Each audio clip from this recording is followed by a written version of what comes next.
Zəngilan məscidindəyik. Belə gözəl, möhtəşəm bir məsciddir. Göy rəngdə.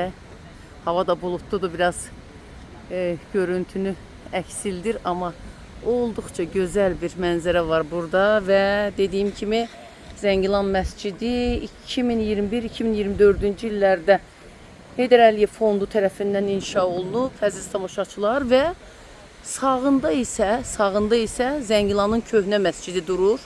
Hansı ki biz zaman demişik ki, düşmənlərimiz burada donuz bəsləyiblər.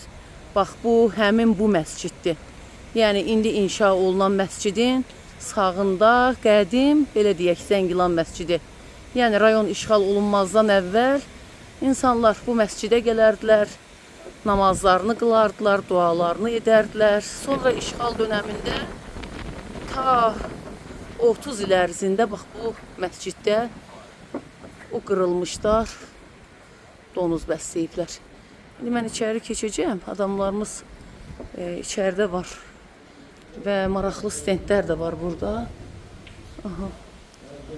Deməli, bu işğaldan sonraki vəziyyətdir. Baxın, elə donuzların təsviri də var. Allah bəlanızı versin. Baxın, donuz bəsləyiblər burada. Bu isə bərpadan sonradır. Deməli, bu Laçının Cicimli məscididir. Yəni məscidlərimizin durumu, məscidlərimizin vəziyyəti. Eyni zamanda da burada da Piçəniş məscididir, yeni Laçının məscididir və bu məscidlər işğal dönəmində bu vəziyyətdə olub. Deməli, biz burada bu stendlərə baxırıq. Deməli, burada həm də Qoç Əhmədli məscidi var, Füzulinin. Eyni zamanda deməli, Quzey məscidi var. Görün, nə vəziyyətdə olub. Və Çölqala məscidi, Şuşanın məscidi də baxın, bu vəziyyətdə olub. Və bugün bu məscidin divarları qalıb sadəcə. Amma dam örtüyünü bax belə ediblər, düzəldiblər. Hər halda gələn turistlərə, Malıbəyli məscidinə baxın.